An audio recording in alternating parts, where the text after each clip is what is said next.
Esta mañana vamos a empezar. Ya saben que yo trabajo varias semanas un tema.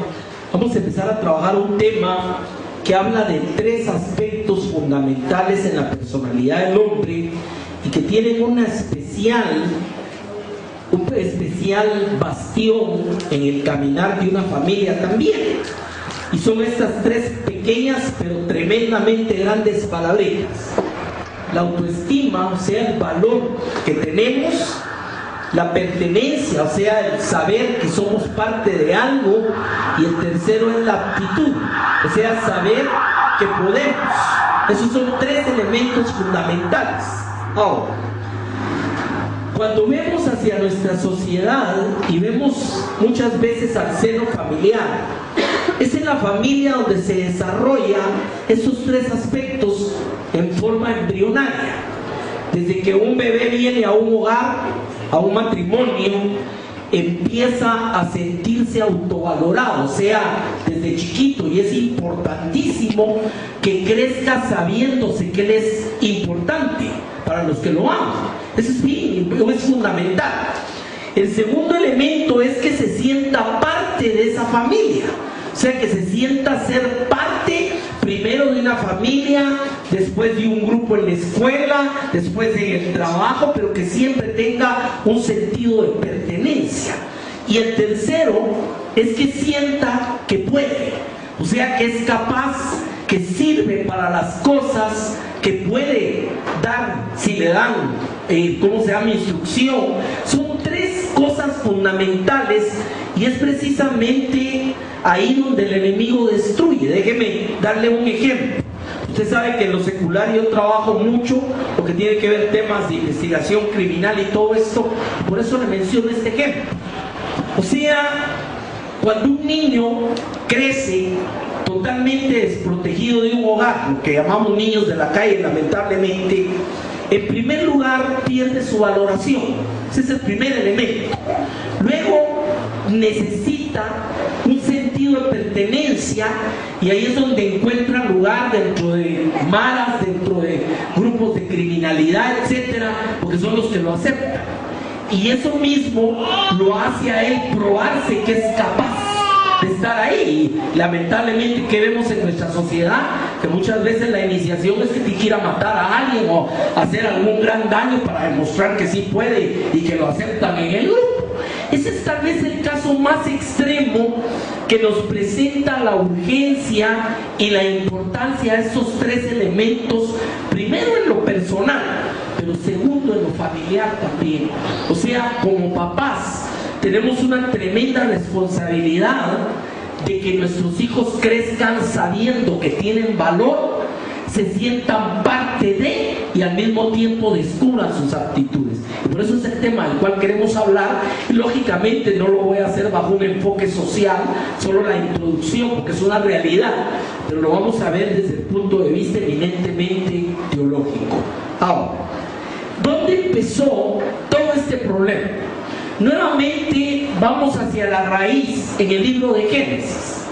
¿Cuál fue la reacción inmediata cuando el hombre y su mujer pecaron? O sea, todos estos elementos que hemos estado viendo, estuvimos estudiando temor varios domingos, todos estos elementos nacen en la misma raíz de cuando el hombre perdió su comunión con Dios. Ahí empieza todo el libro.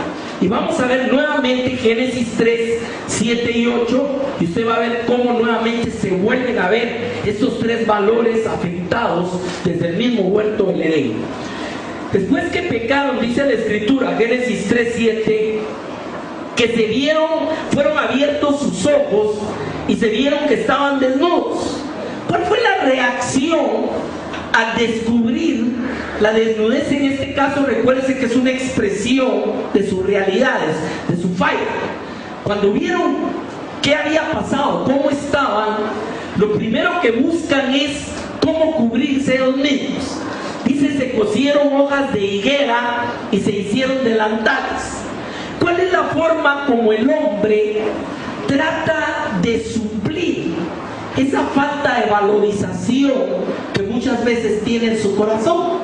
Y lo va a hacer a través de una marca, a través de un club, a través de sentir que él es diferente por algo.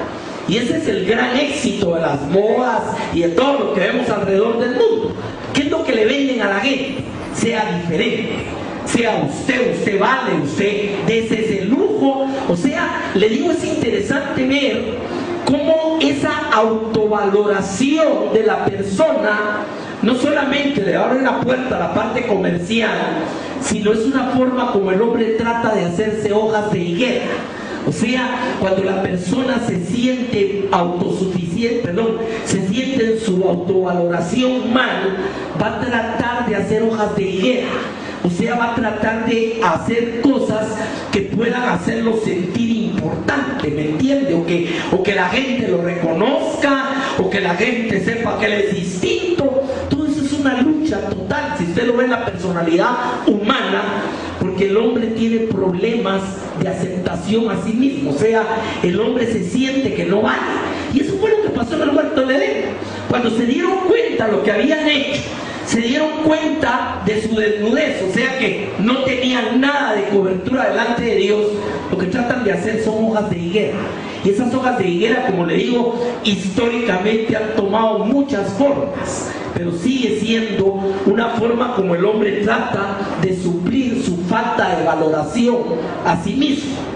Luego dice la Escritura en el verso 8, siempre en ese mismo capítulo, dice que oyeron la voz de Jehová Dios que se paseaba en el huerto al aire del día, y el hombre y su mujer se escondieron de la presencia de Dios entre los árboles del huerto. O sea, la segunda reacción, la primera es tratar de cubrirse, la segunda es esconderse. Y esto es por otro de los elementos. Se sentían parte de algo, se sentían una familia con Dios antes del pecado, y la respuesta es que sí. O sea, la Escritura dice que Dios se paseaba al aire libre y hablaba con ellos, había una comunión, eran parte de algo. O sea, incluso Dios les había dado tarea. ¿Se acuerda que Adán le puso la tarea de darle nombre a todas las cosas, etcétera? O sea, había una comunión, había una amistad, había un sentido de pertenencia. Pero ¿qué fue lo que perdieron aquí también? Cuando se dieron cuenta de lo que había pasado, tratan de esconderse de Dios. ¿Por qué? Porque ya no tienen sentido de pertenencia. Ya no se sentían parte de comunión con Dios, ya no se sentían parte de una familia con Dios. Y vamos a ver cómo todo esto se revierte a través de la obra de Jesús, porque es el punto al que quiero llegar al final de todo el mensaje. El punto aquí es el siguiente: ¿cómo busca el hombre suplir ese sentido de pertenencia? Si usted se da cuenta, todas las personas tenemos una tendencia a tener una identificación con algún grupo, sea deportivo, social, político, lo que usted quiera. Incluso hay gente cuya necesidad en la iglesia no es tanto en lo espiritual como ser parte de algo. ¿Entiende esto? Entonces, ¿qué sucede? Que la gente siempre está buscando suplir su necesidad de ese sentido de pertenencia. Entonces tiene un club, muchas veces los clubes son élites, un grupo aparte. O sea, hay muchas formas sociales. No digo que sea malo, a lo que me refiero es que cuando el hombre lo único que busca a través de un grupo de estos es simplemente cubrir su necesidad de pertenencia, es cuando tenemos un problema, ¿me entiende? Entonces hasta hay unas diferencias. Yo soy de aquellos, yo soy de los otros, no, nosotros somos mejores. ¿Por qué? Porque hay un sentido de pertenencia. Y todo esto muchas veces deviene, volvemos al punto, al génesis de esto, deviene de que en el propio hogar muchas veces hubo desintegración, hubo un rompimiento, se creó con la abuela, se creó con una tía, entonces no ha tenido ese sentido de pertenencia, de familia, y lógicamente lo suple buscando otro tipo de grupo social que le haga sentirse parte de algo. Ese es el segundo elemento. Pero miren ustedes de dónde nació. Y luego se fueron a esconder de Dios porque ya no tenían una comunión, ya no tenían un sentido de pertenencia de Dios en su vida. Luego dice en el verso 9, siempre en el pasaje: mas Jehová Dios llamó al hombre y le dijo, ¿dónde estás tú? Esta es una pregunta interesantísima que Dios sigue haciendo al corazón del hombre. Y dice en el verso 10, el hombre le respondió, oí tu voz en el huerto y tuve miedo, porque estaba desnudo y me escondí.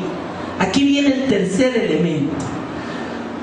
Si usted se pone a analizar esto, una persona, una forma de humillación en la antigüedad y hasta el día de hoy, cuando un ejército le ganaba a otro, era desnudar a la gente y llevarlas encadenadas. ¿Por qué? Una persona desnudada se siente totalmente que no vale nada, ¿me entiende? Es una forma de humillación. ¿Qué sucedió con esta gente teniendo miedo, yéndose a esconder? Habían perdido todo sentido de aptitud. Ese es el otro elemento. O sea, cuando la persona no se valora, cuando la persona no tiene un sentido sano de pertenencia, el tercer elemento que va a venir es que se siente inútil, siente que no sirve para nada. O sea, esos dos vienen totalmente concatenados. No valgo nada y yo no sirvo para nada. Como consecuencia, yo no pertenezco a ningún lado. ¿Entiende cuál es el punto? Los tres elementos. Ahora, todo esto, vuelvo a insistir al principio, lo vemos nacer concatenado completamente desde el mismo momento del pecado. En ese momento el hombre siente su desnudez, en ese momento pierde totalmente su sentido de pertenencia con Dios, en ese momento ya no se valora. Tuve miedo y me escondí, y en ese momento siente que ya no vale nada porque se da cuenta de su propia realidad y de lo que ha pasado. Ahora, muchas personas van por la vida con los tres problemas que estamos viendo, o con uno, que sí es suficiente para destruir nosotros más. Y le digo, ahí es donde vemos formas de tratar de cubrir con hojas de higuera este tipo de situaciones, ya sea perteneciendo a un club, siendo miembro de incluso lamentablemente a veces siendo parte de un grupo delictivo, etcétera, porque son como formas de ser reconocido, son como formas de pertenencia, lógicamente son formas perversas, esa es la palabra, y son personas que simplemente la única manera de valer algo es a través de un arma, es a través de hacer mal, de hacer daño. ¿Por qué? Porque cuando vamos a las raíces, lo que existe es un problema de pertenencia, de valorización y un problema de aptitud. Se tiene que sentir bueno, aunque sea para matar. Esa es la realidad de esto. Ahora, vemos todos estos líos que nacen del mismo problema del pecado del hombre. Ya veo, por eso lo llevé a la raíz en Génesis. Ahora, vamos a platicar de cada uno de ellos desde el punto de vista cómo Dios ve esos tres aspectos en la vida del hombre. Primero, nuestro valor. O sea, ¿cómo te ve Dios? ¿Cuánto valemos para Dios? Y le voy a decir por qué. En el grado que entendamos cuánto valemos para Él, en ese grado usted se va a empezar a valorizar sanamente. ¿Entiende lo que quiero decir? Porque hay muchas formas de valorizarse insanamente, pero esta es la forma que Dios quiere. Primero, que entendamos cuánto valemos para Él.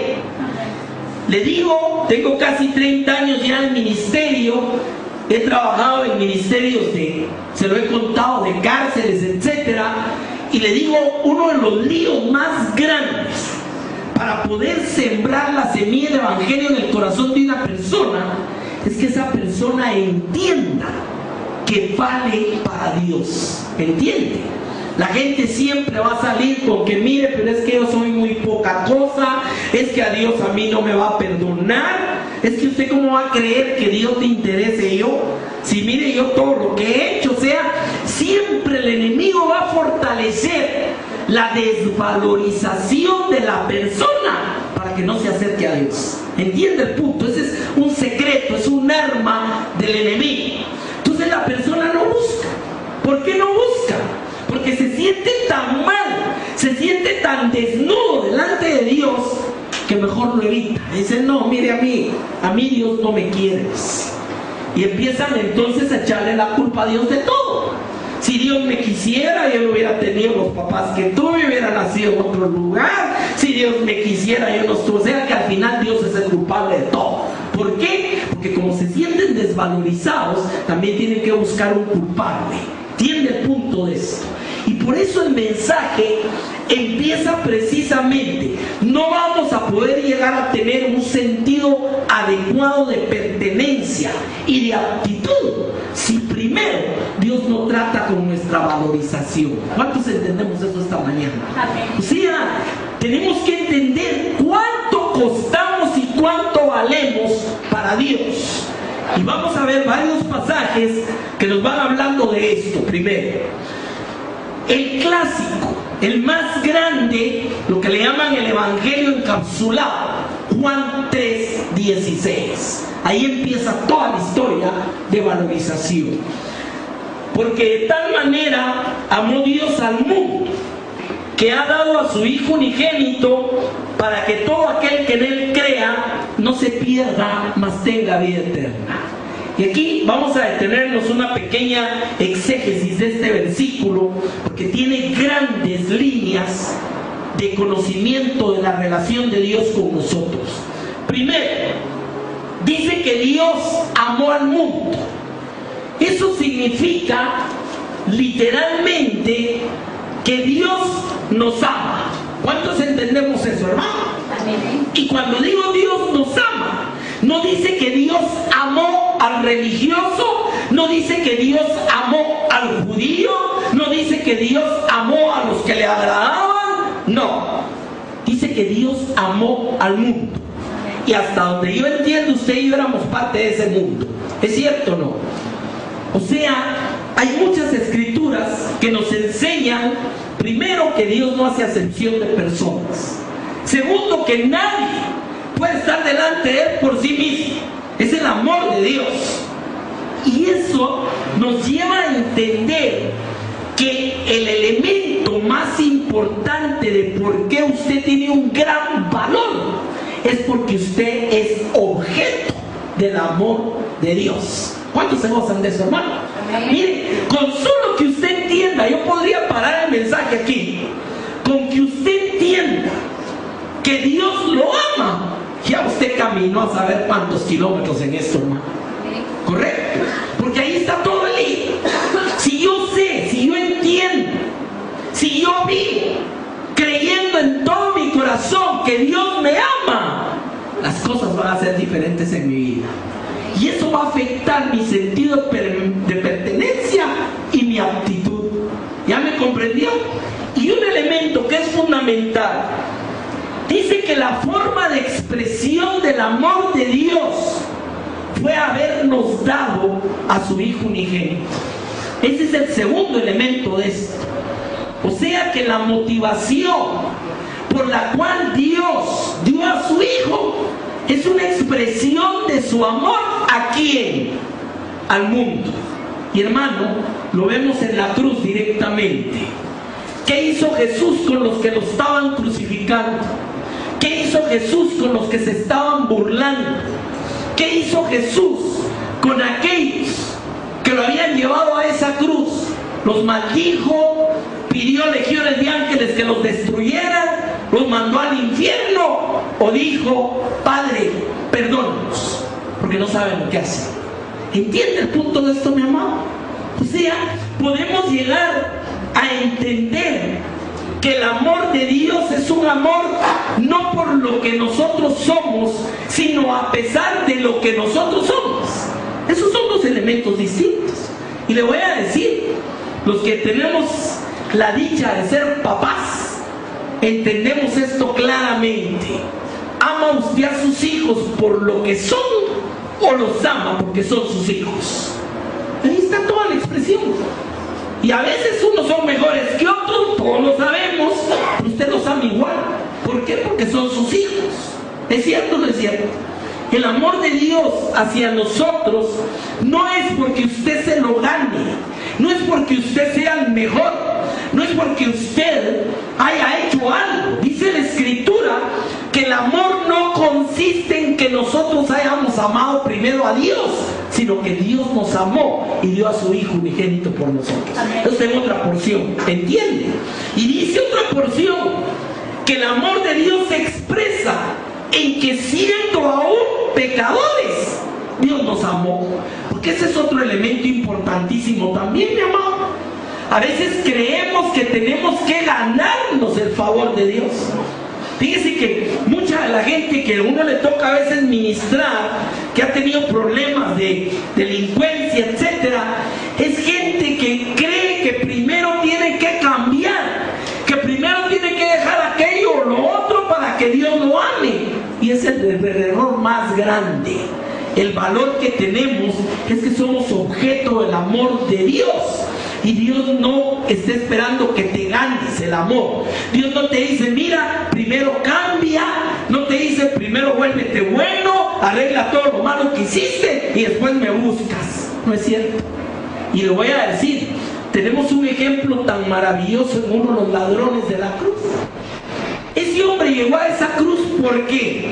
Fíjese que la misma tradición ha pervertido la verdad de esto. Le voy a decir por qué. Al llamarle ladrón bueno. No hay tan bueno. Si usted lee los pasajes en la Biblia que hablan de él mismo le dice a Jesús, estamos aquí mereciendo lo que nuestros hechos hicieron. O sea que no está diciendo, sí, Señor, me vas a salvar porque yo era inocente y yo era bueno y por eso no, pero estoy aquí injustamente. No, él mismo dice, estamos aquí padeciendo lo que nuestros hechos merecieron. Amén. Ahora, pregunto, ¿vino Jesús y le dijo? Sí. Pero ahora, cuando le dijo que recuérdate de mí cuando vengas en tu reino, sí, pero vas a tener que bajarte, vas a tener que cambiar, vas a tener que ir a arreglar todo lo malo que hiciste, a devolver lo que te robaste, y dentro de unos 10 años que vamos a ver si de veras cambiaste, entonces yo te voy a traer. ¿Fue así, hermano? ¿O lo aceptó tal y como era? Por eso la palabra dice que con el corazón se cree y con la boca se confiesa para salvación. Le pregunto, ese ladrón en esa cruz era lo único que podía utilizar en ese momento. Su corazón para creer y su boca para confesar. Y era suficiente. Amén. O sea, punto 1. Somos objetos del amor de Dios. Y eso lo expresó a la máxima. Yo me pregunto acá, si a usted le pidieran dar lo que usted más aprecia, lo más sagrado, lo más lindo de su vida, por salvar a alguien, usted lo pensaría. Y por favor no me va a decir que no. ¿Es cierto o no? O sea, usted lo pensaría, pues. Imagínense que vengan y le digan, mire usted, deme a uno de sus hijos para tal cosa. ¿Qué haría, hermano? Yo le pregunto, no nos pongamos máscara de, qué bueno el hermano. No, ¿qué haríamos? Y peor si es alguien que no vale un pepino desde el punto de vista del mundo, usted sacrificaría un hijo. Ahora, imagínese a Dios, imagínese el valor de su Hijo unigénito. Por eso dice, nos amó de tal manera que dio a su Hijo unigénito. No es que haya dado a uno de los 500 hijos que tenía Dios, hermano. No, unigénito. Amén. ¿Y por quién lo dio? Lo dio porque Él sabía que iba a haber gente muy buena. O lo dio por usted y por mí. Y no se puso a llenarnos antes una hojita, a ver usted qué tan mal es, qué tantas cosas malas ha hecho, a ver dónde. No, usted por usted si está afuera. Sería así la cosa. ¿Cuál fue el requisito único? Para que todo aquel que crea no se pierda, mas tenga vida eterna. Amén. O sea, la vida eterna será una dádiva grande, hermano. Será mejor que sacarse la lotería en plena crisis. Será mejor que cualquier cosa la vida eterna. Porque recuérdense que no es vida eterna de ir a vivir para siempre. No, es vivir para siempre, pero en la presencia de Dios. Y eso ya hizo la diferencia, porque los que se van a perder van a vivir eternamente en la perdición. ¿Entiende el punto de esto? Ahora, unamos otra vez el versículo. ¿Nos ama Dios? Sí, indiscutiblemente. ¿A qué extremo? Al extremo de dar lo más precioso, lo más sagrado, lo más valioso de sí mismo, que era su Hijo unigénito por nosotros. ¿Para qué? Para que no nos perdamos, sino tengamos vida eterna. O sea, esa vida eterna implica vivir con Él para siempre. O sea, usted le daría eso a alguien. Y ojalá, algo bien importante, en este versículo, en algún momento, ¿existe algún tipo de indicio de que usted se lo ganó o que es un premio a algo? ¿O es un regalo? Ahora, yo le voy a decir, hermano, solo con esto, usted ya le puede decir al diablo y darle en toda la cabezota cuando le venga a decir que usted es un don nadie, que usted es un pecador, que usted no sirve para nada, que se ha creído. Solo con Juan 3:16 usted ya le pegó un raquetazo al diablo, hermano. Y le voy a decir por qué. Momento, diablo, yo soy objeto del amor de Dios. No, es que no te lo ganaste. No, sí, no estoy diciendo que me lo gané. Es que tú ya se te olvidó que sos aquí, sos allá. No, pero Dios me amó a tal grado que dio a su Hijo por mí. ¿Ya entendió la valorización, hermano? Cuando la persona empieza a entender lo que vale, fácilmente va a comprender su sentido de pertenencia y consecuentemente va a empezar a sentir que tiene aptitud, que no es un pobre que no sirve para nada. Y papás, ojo con esto, desde lo mismo, desde la misma cuna, podemos nosotros sembrar mal si no tenemos cuidado. Es que vos no serés para nada, es que vos para nacer naciste y no vas a pasar de ahí. Bien decía yo, vos nunca la vas a hacer. Están sembrando desvalorización. ¿Cuántos entendemos eso, hermano? Mire, yo me siento bienaventurado. Mis padres murieron hace muchos años, pero yo vengo de un hogar integrado. Pero viene usted los líos que me toca tratar cuando las personas vienen de esos hogares desintegrados, donde no hubo una figura paternal adecuada, donde a veces es peor cuando no ha habido una figura maternal adecuada. Pero qué maravilloso cuando la gente llega a entender algo que dijo David, y que es una palabra tremenda. ¿Sabe usted que el rey David dijo: aunque mi padre y mi madre me dejaran, con todo Jehová me recogerá? Mire, la valorización no es porque nos la ganamos, no es porque somos bonitos, no es porque nos la merecemos, no es por lo que hemos hecho, simplemente somos objetos del amor de Dios. ¿Está clarito esto, hermano? Veamos algunos otros versículos por si a alguien le quedó duda. Primera de Pedro 1, 18 y 19. Miren lo que nos dice el apóstol: sabiendo que fuisteis rescatados de vuestra manera vana de vivir, la cual recibisteis de vuestros padres, no con cosas corruptibles como oro o plata.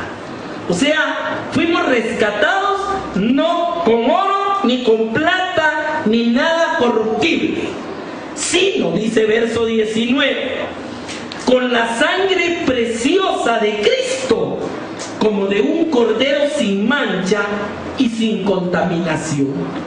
Mire, hay un viejo dicho en el mundo, dice que todo hombre tiene su precio.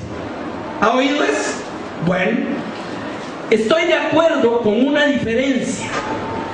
El precio por mí ya lo pagaron en la cruz. ¿Entiende esto? Y usted no puede vender lo que no es suyo. Ah, no, mire, es que cualquiera tiene precio usted. Cualquiera se vende por él. Y es cierto. Lamentablemente este mundo está lleno de gente que se vende cualquier cosa, y otros que son capaces de vender hasta la mamá por muchas cosas. ¿Es cierto o no es cierto? No hay valores. Pero cuando entendemos que nosotros ya fuimos comprados, y no con oro, que el oro es lo más valioso que conocemos, ni plata ni cosas corruptibles. ¿Por qué dice corruptibles? Porque todo se destruye, nada permanece en el tiempo y todo va a dejar de ser, sino dice que fuimos comprados con la sangre preciosa de Cristo, como un cordero perfecto. ¿Cuál era la tradición judía?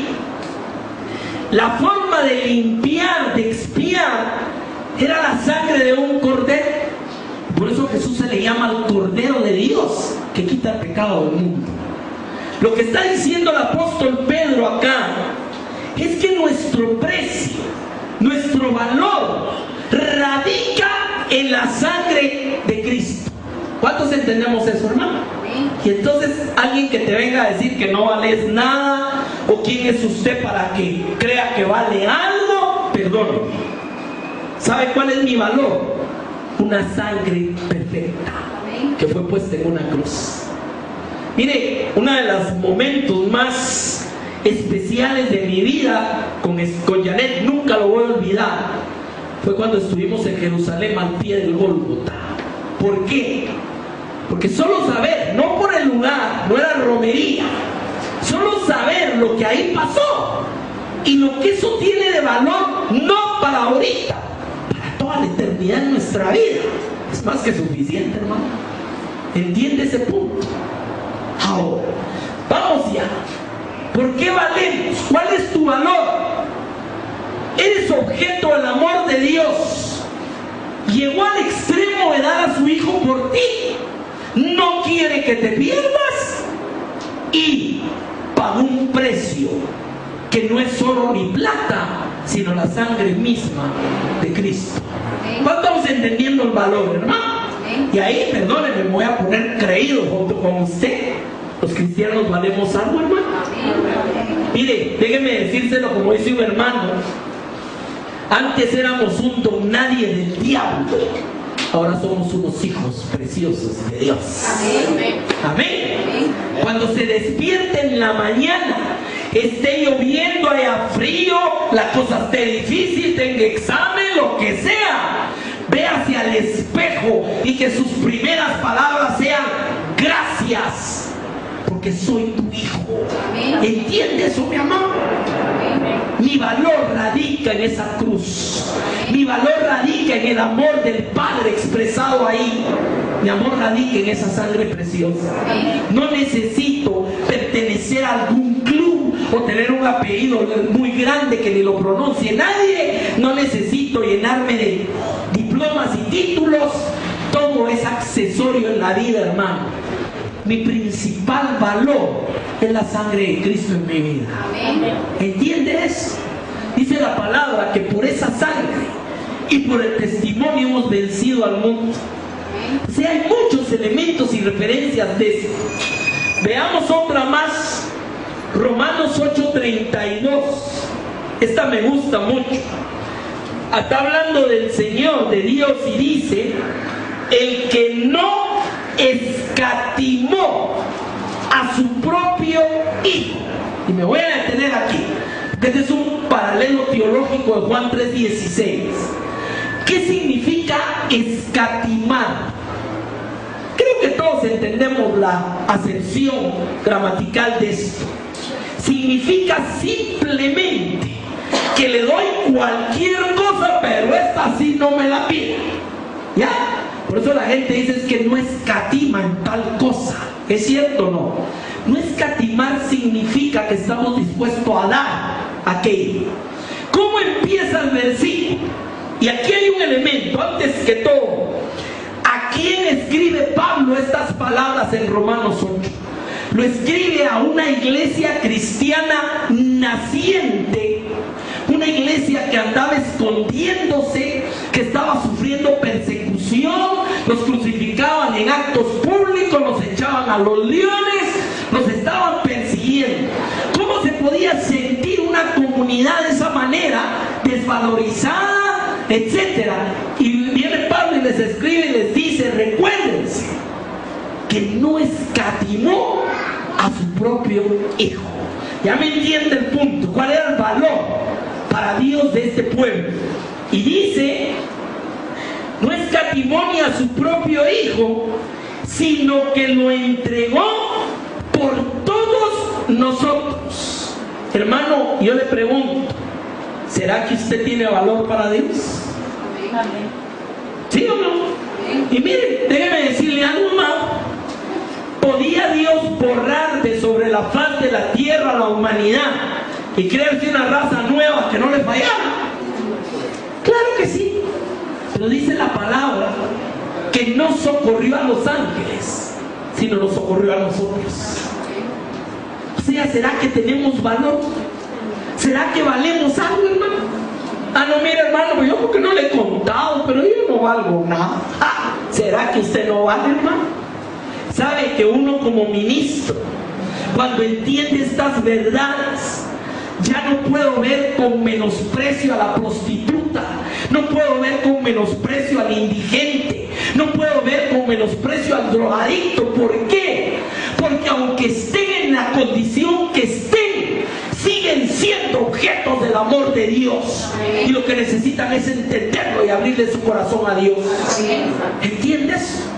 No podemos menospreciar a nadie, hermano, ni por raza, ni por color, mucho menos. ¿Me entiende? Para nosotros toda persona tiene un valor, y ese valor está en que son objetos del amor de Dios. Y por eso es que Pablo decía: soy deudor primeramente a los judíos, pero también a los gentiles. ¿Deudor de qué? De llevarles ese mensaje de que eran valiosos para Dios. ¿Cuál era el trasfondo social religioso en la época de Jesús, mi amada? ¿Qué era considerado el no judío? Era considerado un perro pagano. Así fuera romano, fuera griego, fuera sidonio, fuera lo que fuera, era un perro pagano. Y así lo consideraban. Por eso ellos no entraban en una casa de un gentil, ni tenían relación con gentiles. Y dentro de la misma comunidad de los judíos había lo más despreciado, que eran los cobradores de impuestos, los publicanos, eran las prostitutas. O sea, había una élite dentro de la misma cultura. El leproso, el enfermo, eran despreciados. ¿Por qué criticaron a Jesús? Porque no vino solamente a buscar a los del Sanedrín, al fariseo, al bueno. Vino a buscar, él mismo lo dijo: el enfermo es el que necesita médico, no el sano. Por eso se vino a meter a la casa del pagano, por eso fue a la casa del romano. ¿Por qué? Porque los miraba como objetos del amor de Dios, sin importar quiénes eran. ¿Entiende la verdad esto? La iglesia no puede crear élites. Por eso yo estoy en contra total cuando una iglesia se forma sobre la base de élites. Que a estos son a los que sí servimos, los que están aquí. ¿Por quién le dijo a usted eso, mi amado? Somos llamados a servir a cualquier persona en cualquier lugar, de cualquier condición, porque Dios es Dios. Y le digo, por razones y circunstancias, no seguí trabajando ese ministerio, pero uno de mis mejores años ministeriales fue cuando trabajábamos en Pavón, en Santa Teresa, en el COF. ¿Por qué? Porque esa gente no necesita que usted le vaya a decir que hicieron mal. Lo que necesita es oír que a pesar de quienes sean, hay un Dios que los sigue amando y los puede salvar. Amén. ¿Entiende la diferencia de esto, mi amado? Y le digo, a veces es más difícil. La gente a veces decía: es que ese ministerio es difícil. Usted pues viera que es más difícil el de la calle, porque ahí la gente se cree buena, tiene su religión, cree en Dios, no le hace mal a nadie, dan una limosna, o sea, están pagados, no hay problema, yo no necesito. Y es más difícil llegar a veces a ese lugar. Sigamos bien. Romanos 2:8-32. El que no escatimó a su propio Hijo, sino que lo entregó por todos nosotros. Y plantea una pregunta. Esto es otro paradigma que debe romper usted en su corazón. Oiga, el que no escatimó a su Hijo, sino lo dio por nosotros. Pregunta: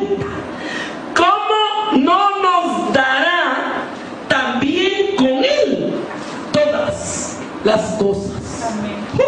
¡Qué tremenda verdad este hermano! Imagínense a la persona viniéndole a pedir a Dios algo que tiene necesidad y Dios diciéndole: te di a mi hijo, pero eso no te lo doy. Eso es lo que mucha gente cree, ¿o no? ¿Qué es lo que dice este versículo, hermano? ¿Sabe usted que muchas veces lo hemos leído y leído y leído y pasamos de noche? Cuando tenemos una necesidad, cuando hay una situación, ni nos recordamos que Dios dijo eso. ¿Es cierto o no? Pues yo se lo recuerdo esta vez. Y este mensaje va para más que este lugar nada más, por eso se graba. ¿Qué es lo que sucede con esto? Dice que el que no escatimó a su hijo, o sea, yo quiero que se ponga un momentito en los zapatos de Dios usted y piense: te voy a dar lo más valioso que tengo, te voy a dar lo más grande, lo que vale más que todo el universo entero, a mi hijo. Pero no me pidas otra cosa. ¿No le suena gracioso, hermano?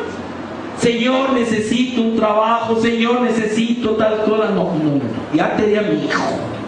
¿Será así la cosa, hermano? Pero, oiga lo que dice también el versículo, no nos perdamos. Dice: ¿cómo no nos dará con Él? ¿Qué significa eso? Que Jesús trae salvación, trae sanidad, trae libertad, trae buenas nuevas a tu vida y toda añadidura con Él. ¿Cuánto estamos entendiendo eso? Porque Jesús dijo: no os afanéis por nada. ¿Qué significa por nada? Si mi Padre viste a las flores del campo mejor que los trajes que usaba Salomón y le da de comer a las aves de los aires, ¿será que a ti no te va a dar de comer y te va a vestir? Esa es la pregunta de Jesús. Amén. Esa es la pregunta de Jesús. O sea, hemos divorciado el concepto teológico de Dios de mi necesidad en esta tierra. Y amado, me refiero a la oración modelo. Cuando digo modelo, nos estaban enseñando la estructura, no que la repita 100 veces, que es el Padre Nuestro. Nótese lo que le pide en el Padre Nuestro, la persona Dios. Lo estaba enseñando Jesús. ¿Cuál es la primera petición? Señor, dame vida eterna y que cuando yo esté en el cielo. No, el pan nuestro de cada día. ¿Por qué? ¿Sabe Dios que tenemos necesidad del pan nuestro cada día, hermano? ¿Será que Dios te va a decir: no, allá cuando llegues al cielo, allá no va a haber hambre, pero aquí aguántate? ¿Será así la cosa, mi hermano? Ya veo que suena de chiste. ¿Sabe que Jesús fue irónico? Porque esa es la palabra ironía, se llama. Es una figura retórica. Cuando dijo: ¿quién de vosotros, si tu hijo te pide pan, le das una piedra? Y si tu hijo te pide un pescado, le das un escorpión que lo pique. ¿Quién? Hermano, ¿usted es así? Hermana, mamá, usted oye llorar al muchachito y que quiere su pachita y le va a buscar por ahí una araña para dársela. Ya quiero yo ver si es cierto. Pero creemos que ese Dios que nos amó, que no escatimó a su hijo, a Él sí nos va a dar un escorpión y una piedra. ¿Ya se dio cuenta de eso, hermano? No es que a Dios a mí no me quiere usted, como yo no valgo nada. ¡Ja! ¿Será que usted vale? ¿Cuánto vale usted, hermano? Mire, yo voy a tener que tener el mensaje aquí porque son 3 elementos, pero lo voy a invitar a que lo veamos, ¿sabes? El último que terminamos hace 2 domingos nos llevó 3 domingos.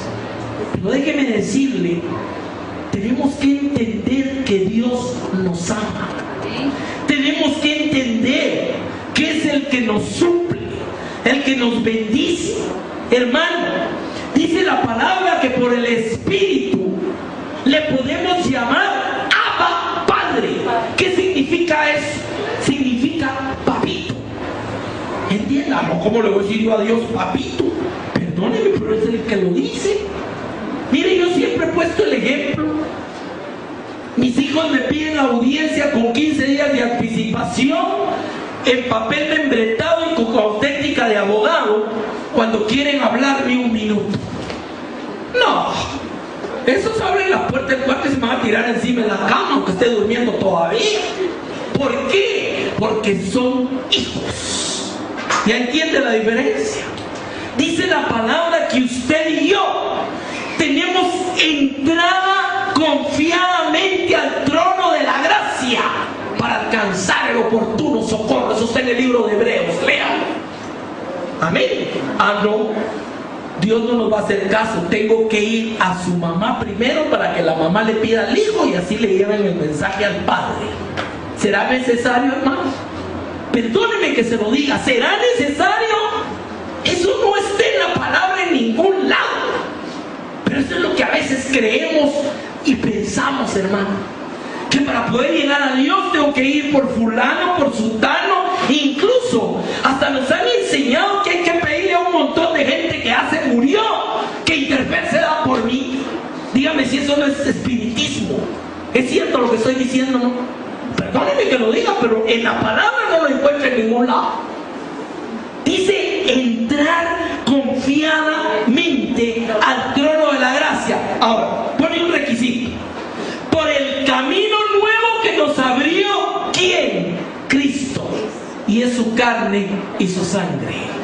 Por eso Jesús dijo clarito: nadie viene al Padre si no es por mí. Pero de una vez le añadió algo más: y a nadie que viene a mí lo echo fuera. Ya solo con eso, mi hermano. Ya solo con eso. Mire, en el grado usted sabe que el arma del enemigo es la ignorancia. La gente tiene religión pero no tiene teología. O tienen teologías torcidas.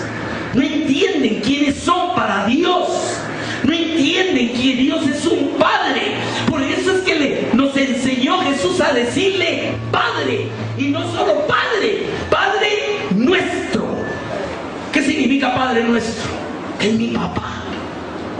Amén. Es mi papá. ¿Puedo llegar con confianza con Él? Puedo. Si el mismo diablo llega a inculpar a Job a la presencia de Dios, y usted que es hijo de Dios no va a poder llegar a la presencia del Padre. ¿Entiende el punto de esto, mi amado? ¿Y por qué entra y usted y Dios lo acepta y lo ama? Porque está entrando por el camino nuevo que es Cristo. Y porque ahora mirad cuál amor nos ha dado el Padre, que seamos llamados sus hijos, dice tercera de Juan 3:1. Amén. Primera de Juan, perdón. O sea, ese es mi valor. ¿Cómo no nos dará con Él, con Jesús, también todas las cosas? Si no escatimó lo más bello, lo más sagrado, lo más lindo de Él, su Hijo. Padre, el Padre y yo uno somos.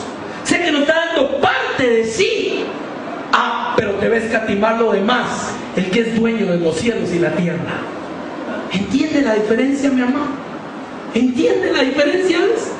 Mire, yo no digo que no haya humildad en oraciones como la del leproso, que se encuentra, no recuerdo si es Lucas 8, Mateo 8, que le llega a decir a Jesús: si quieres, puedes limpiarme.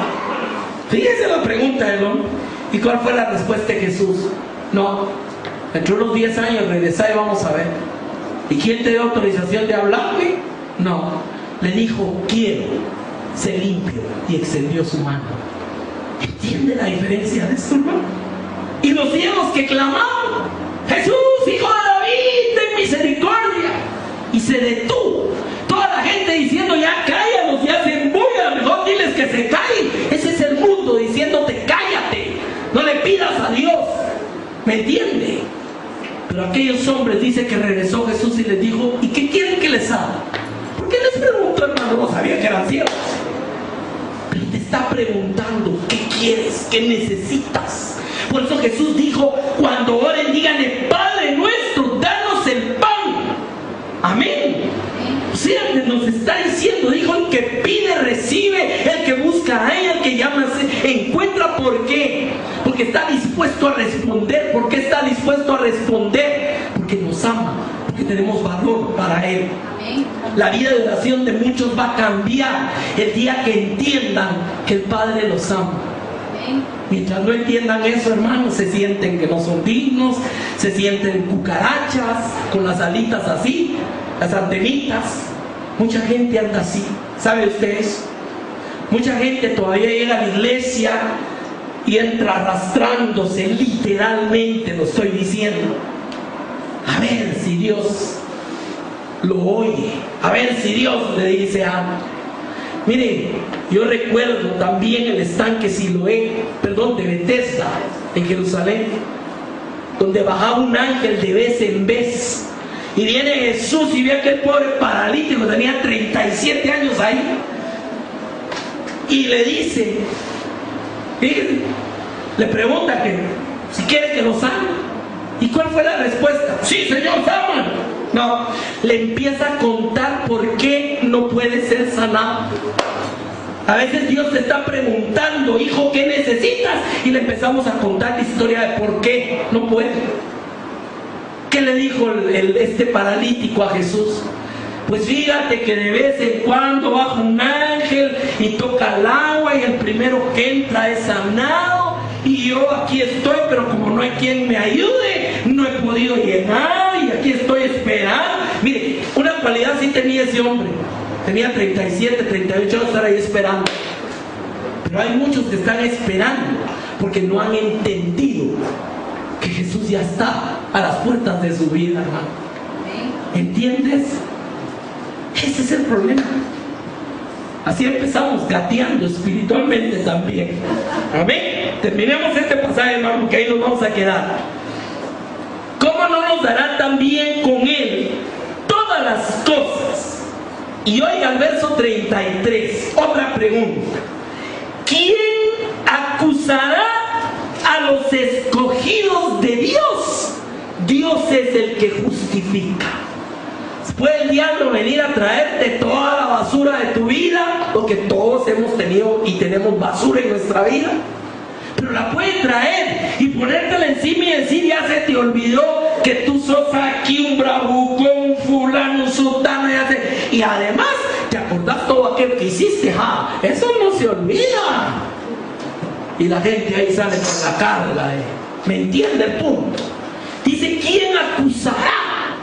Hermano, ¿quién dice aquí que es el que justifica? Dios. ¿Ok? ¿Puede alguien ponerte cargas? ¿Puede alguien echarte encima? Cuando la palabra dice en uno de los profetas, Jehová echará nuestros pecados en la mar y no se acordará más de ellos. Dice, si vuestros pecados fueren rojos como la grana, como blanca nieve vendrán a ser. Eso está en Isaías 1. ¿Cuántos pasajes no hay de eso, hermano? ¿Quién acusará? ¿Sabe usted que una de las peores cosas en la vida del hombre es la acusación? Y se lo voy a poner claro. ¿Sabe usted que la palabra Satanás viene del hebreo Shatán, que significa acusador? ¿Qué es lo favorito de Satanás? Acusar. ¿Ya se te olvidó? Vos no vales nada. Mira con fecha y hora te digo lo que has hecho. Y mi padre, ¿qué va a decir de eso, hermano? Tiene razón el diablo. ¿Será así?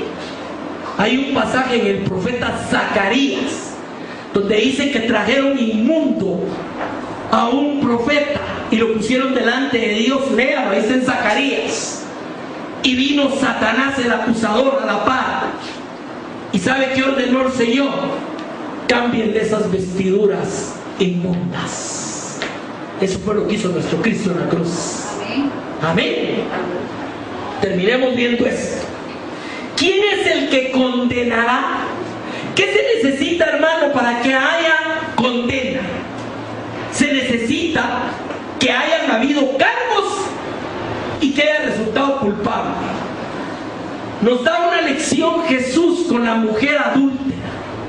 Se la traen y se la ponen a los pies. Mirá, nosotros la vimos y la ley dice que la tenemos que apedrear. Jesús no dijo no, porque era la ley, pero les preguntó algo. Va, está bueno pues, El que esté libre de pecado, que le tire la primera piedra. Dice que de los más jóvenes a los más viejos, ¿qué pasó? ¿Y qué le dijo a la mujer? Ni yo te condeno, y no peques más también. Porque el que abunde la gracia no quiere decir que vamos a seguir pecando. Eso está claro teológicamente. Amén. O sea, ¿quién condenará? Cristo es el que murió. Ah, no, mire, es que usted tiene que pagar eso. Sí, fue pagado. Cuando a alguien lo ejecutaban, le ponían encima algo que decía, consumado es. ¿Y cuáles fueron las últimas palabras de Jesús en la cruz? Consumado es. ¿Entiende el punto de eso? Él murió. Aún más, el que resucitó. O sea, recuérdense que la resurrección es símbolo de justificación. Como era justo, la muerte no lo pudo retener. ¿Por qué? Porque la paga del pecado es muerte, y si no hay muerte, perdón, y si no hay pecado no podía haber muerte. Por eso no, dijo, no me quitan mi vida, sino yo la pongo y la vuelvo a tomar. ¿Estamos claros ahí? O sea, ser resucitado significa justificación. O sea que murió por nosotros, pero también resucitó para nuestra justificación. Y es más, miren cómo termina este punto. Dice, y él además está sentado a la diestra de Dios, el que también intercede por nosotros. Esta es otra figura también. Abogado tenemos al justo. O sea que cuando el enemigo trae todos aquellos camiones de evidencia y toda aquella tonelada de basura y dice, no, es que aquí te vengo a probar que este fulanito, se para el abogado y dice, sí, pero yo morí por él, resucité por él, estoy intercediendo por él y fue comprado y limpiado con mi sangre. ¿Cuánto valemos? No he terminado, vamos a seguir la otra semana, pero la pregunta es, ¿cuánto valemos? ¿Valemos, hermano? ¿Va usted a volver a aceptar que el diablo le diga que usted es un don nadie, fracasado, que usted no sirve para nada, que qué se creyó, que Dios no quiere nada con usted, que para qué va a la iglesia, que no sea mentiroso, es hipocresía ir a la iglesia después de todo lo que hace? ¿Será así? ¿O tenemos valor? Puede venir el diablo y decirte así, pero ya se te olvidó que hace un mes andabas en la calle de la amargura, siempre hace un mes. Hoy estoy bajo la sangre de Cristo. Amén. Vamos a orar, amén. Gloria a Dios. Denle un aplauso al Señor.